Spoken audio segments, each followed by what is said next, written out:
भर में लोगों से कहना चाहता हूं, कम मेक इन इंडिया।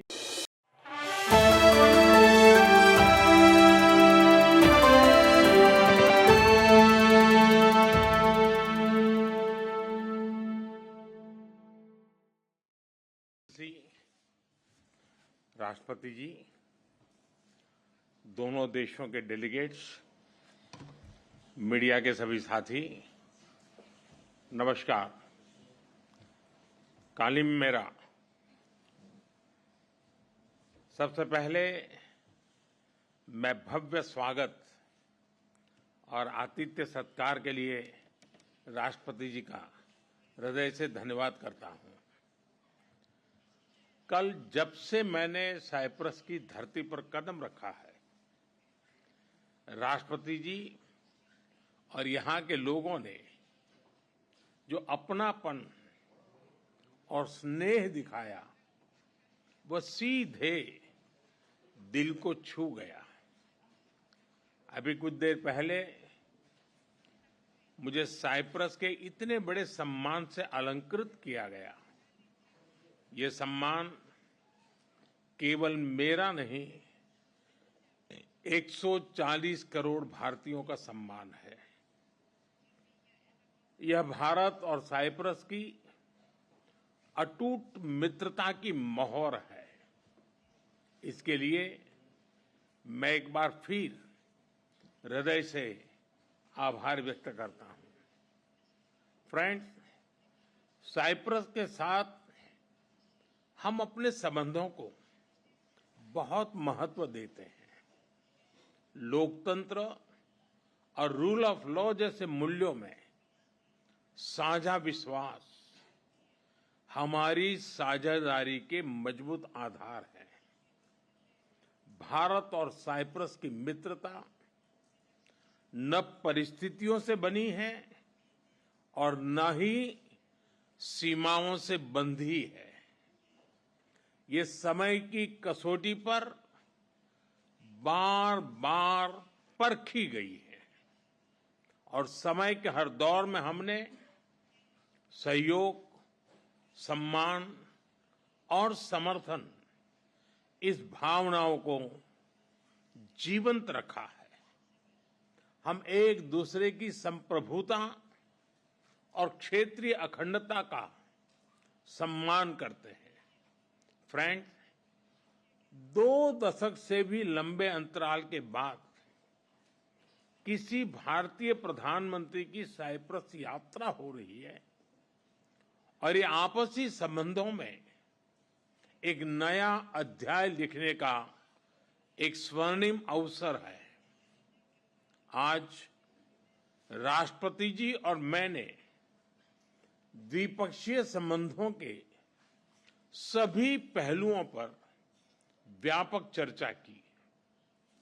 साइप्रस के विजन 2035 और विकसित भारत 2047 के विजन के कई पहलुओं में समानता है।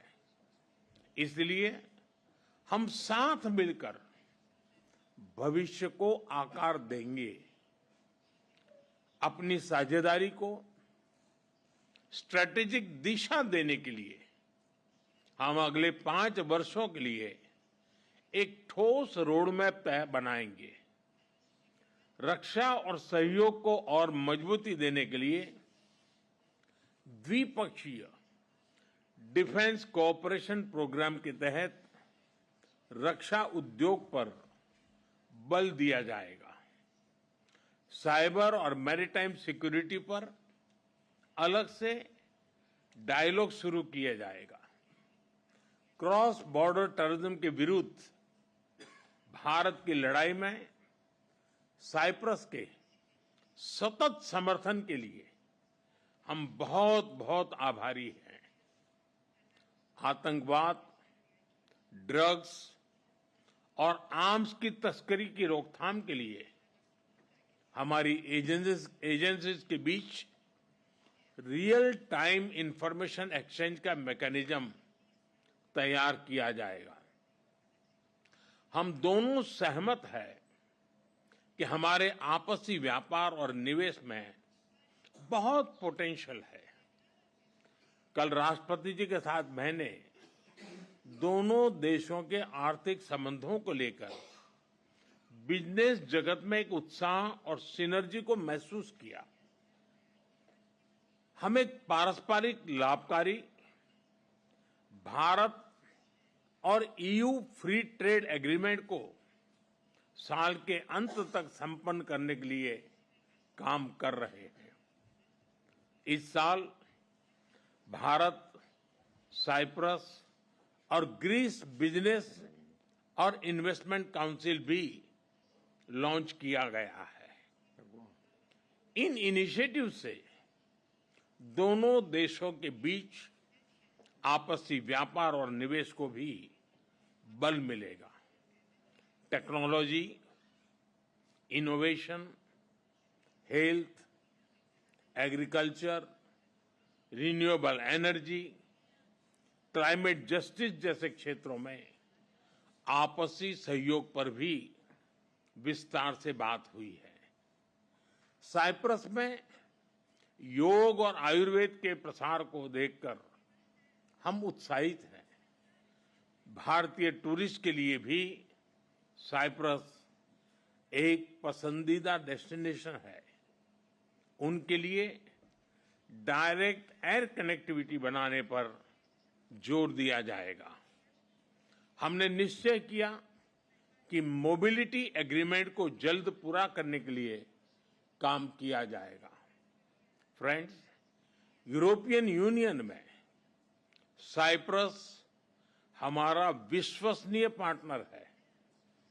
अगले वर्ष साइप्रस की यूरोपियन यूनियन अध्यक्षता के लिए हम शुभकामनाएं देते हैं। हमें विश्वास है कि आपकी अध्यक्षता में भारत और ईयू संबंधों में नए आयाम जुड़ेंगे।